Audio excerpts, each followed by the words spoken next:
Hey everyone, Willem here with another short video, and today I want to talk about motivation, specifically motivation on a long project. I think this is the number one most often asked question on my stream. At least once a week, if not more, somebody comes in and asks me, how do you stay motivated on such a long project? As some of you probably know, I've been working on Manifold Garden for over 5 years now. When I started, I thought I was going to finish the game in about 3 months, and I think if I'd known it was going to take this long, I probably would not have started it. Just given who I was at the time, I wasn't very patient, but that's a different topic. So I've been working on this game for 5 years, and people are always saying, how did you stay motivated this whole time? And the truth is, I don't stay motivated. And really what has helped me is a combination of discipline and habits. And what I mean by that is, I think when we're talking about motivation, we're often thinking of this overwhelming desire to work on something, and you usually see this at the beginning of a project when you get this idea and you're very motivated to work on it. You just can't wait to get home, and you'll easily work 10-15 hours. You sort of forget about everything else and you're super excited about that project. And this might last a couple of days, but eventually that feeling starts to fade. You're putting in only 1 or 2 hours a day, and then eventually maybe only once a week, and then eventually you stop working on it altogether. And that's usually when people say, oh, I've lost motivation on that project. And this has happened to me a number of times. To give another example from my own life, language learning is a hobby of mine, and I've been trying to learn French for many, many years. And the way I would do it in the past is I'd get a 2-week break while in school, and I think, okay, I'm going to become fluent in French in these 2 weeks. So I'd get a book, and that first day of break, I'd spend 8 hours studying, and then the next day, maybe like 6 hours, and then the third day, it would be 3 or 4 hours, and then the fourth day maybe an hour, because I'm tired, I'm a little burnt out from this high level of intensity. And then the fifth day I basically would stop altogether, and by the end of the 2 weeks I would not have learned much French, and I'd be pretty disappointed. I'd stop doing it altogether, and then then 3 months later I'd get another 2-week break or something, and I'd think, okay, I'm gonna become fluent in French, and I do the same thing. But of course the first day is spent trying to remember all the stuff that I did last time. So what I found is that these sporadic periods of high intensity just don't really work that well.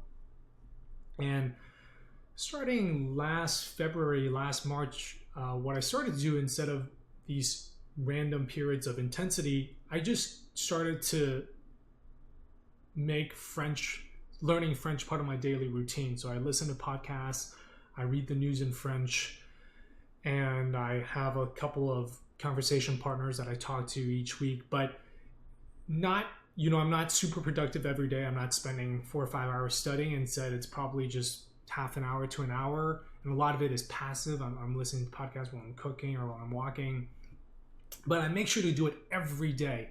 And I think that consistency has really helped a lot. I don't really notice differences from day to day, but after 10, 11 months, I've noticed a huge improvement in my level of French. And there's this Japanese philosophy called Kaizen. I actually got this from one of the French language learning YouTube channels I use called Français Authentique. Great channel, by the way. And basically this philosophy means like continuously improving, continuous improvement. So instead of thinking about the final goal, like in the case of learning French, instead of thinking about, okay, I'm going to become fluent in 3 months or 6 months or whatever, instead of focusing on that, I think, okay, I'm just going to be better than I was yesterday. So every day I try to improve a little bit. Each day I might only learn a phrase or two or a new word or two, but I'm improving every day. I'm being consistent. And I think that has helped me tremendously. And I think that same approach applies to game development as well. obviously now we're in the final stages of Manifold Garden development, and I have all these deadlines I have to think about. Okay, when do we want to launch, and there are different parties. So I'm not saying don't focus on that final goal, but what I try to do is break down tasks and just kind of focus on one at a time, and not be too hard on myself if I have an unproductive day, which happens, but instead just realizing, okay, today I worked on the game. It's a little bit more finished than it was yesterday, and we try to just do that every day. To go back to that original question, though, finding motivation, like I said,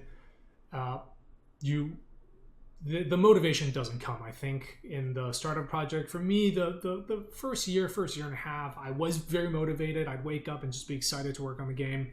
The second or third year, that start to fade, and that's perfectly normal. I think of this quote often from writer Neil Gaiman, and he said, and I'm paraphrasing a bit, he said, if you only write when you're motivated, you might be a pretty good poet, but you'll never be a novelist. And I think that same philosophy, that same sentiment applies to long game projects, because for me, when I wake up these days, what I'm motivated to do is go back to sleep. But I sort of rely on habits and disciplines to get me in front of the computer and get Unity open and start working. And what I found incredibly helpful, as an example, something that is very helpful for me in maintaining discipline, is streaming. Every day at 3 p.m., I open up OBS and I start streaming on Twitch. And I'm not going to sit around and watch YouTube videos on my stream. So I open up Unity and I get started on level design or fixing bugs. And usually once you get into that, you sort of get into a flow, and it's a lot easier to keep going. It's always the beginning part that's hard. If you're trying to go to the gym regularly, what's hard is changing, putting on your coat and walking over to the gym in the winter. That's the hard part. Once you're there, then it's pretty easy. You're like, well, I'm here. I might as well get to work. And I think that's the same thing with development for me. So kind of habits and discipline in getting myself over that initial bump, the getting started each day. And then once I do that, then then I can get into the flow, and it's just a matter of doing that every day. Some days you'll have productive days. Some days you'll be productive. Some days you won't be. But the important thing is just to be consistent, and I think that all evens out. So anyway, I'm just kind of blabbing here now. But if you have any questions or suggestions, I'd love to hear how you maintain discipline in your life, or maybe you do have some secret for staying motivated and having this overwhelming desire to work on a project long term. But anyway, I'd love to hear what you all think, and I'll see you all later.